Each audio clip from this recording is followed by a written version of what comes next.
Qani do'stlarim, ovqat bozori bir ko'rib chiqamiz. Shashlikli 20 ming so'mdan. Xonim 7 ming so'mdan. 25 ming bunisi. 95 gram go'shi bor buni. Qo'rg'aligi 30 ming. Bunisida 120 gram go'shi bor. 40 ming porsiyasi, 50 mingligi ham bor. Norili ham shunaqa. Porsiyasi 40 ming so'm. 40 ming so'm porsiyasi. Mana bu hasb bilan ko'ringlar.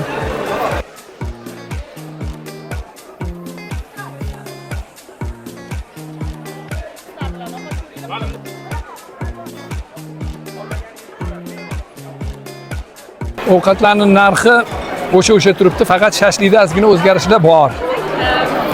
Mana bu yerda xo'randalar o'tirishibdi. O'tirishga joy yo'q. Narxlarga nima deysizlar? Qimmat, arzon? Video manfaatli bo'lgan bo'lsa, bitta yurakchan qizartirib qo'yinglar. Videoni musofirda yurgan do'stlarimizga ulashib qo'yamiz. Podpiska uchun alohida rahmat. Xayr, sog' bo'linglar.